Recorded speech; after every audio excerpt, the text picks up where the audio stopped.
இதுதான் நம்ம பண்ணையனுடைய தாய் மாடு. இது இப்ப செனை. சரிங்க.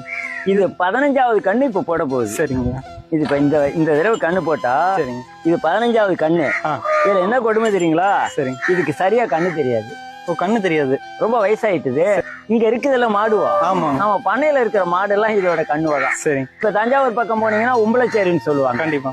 அப்படி உங்க பக்கம் தாங்கையம் சொல்லுவாங்க, மணப்பாறை, இந்த மாதிரி ஒவ்வொரு ஏரியாவுக்கும் ஒன்னொன்னு பேர் வைப்பாங்க. சரிங்க. ஆனா எதுவும் தெரியல, இந்த டெல்டாவில் இந்த நாகை மயிலாடுதுறை மாவட்டத்து பக்கம் எல்லாம் நாங்க நாட்டு மாடுன்னு தான் சொல்லுவோம். சரி, இத பாருங்க திமிழ்.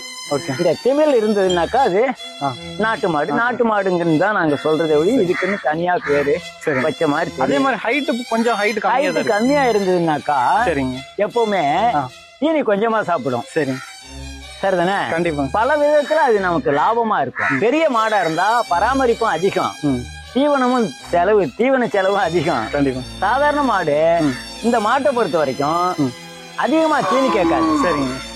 இப்ப இதெல்லாம் கறவை திறன்னு பார்க்கும்போது எவ்வளவு கறக்குங்க? 2 லிட்டர் கறக்கும் நேரத்துக்கு. 2 காலையில 2, சரி, சாயங்காலம் 1.5, இவ்வளவுதான் கறக்கும். ஆனா சரி, ஏட்டு பால் நீங்கெல்லாம் இப்ப பாலுக்கு தரம் சொல்றீங்க இல்லையா? ஆமா ஆமா. அந்த ஏட்டு பால் இது கிடைக்காது. மண்புழு தொட்டிக்கு மண்புழு உரத்துக்கு இடுபொருள் கிடைச்சிருது. சரி, பஞ்சகவ்யாவுக்கு இடுபொருள் கிடைச்சிருது, பயோகேஸுக்கு இடுபொருள் கிடைச்சிடுது, நமக்கு காப்பி கிடைச்சிடுது, தயிர் கிடைச்சிடுது, பால் தயிர் கிடைச்சிடுது.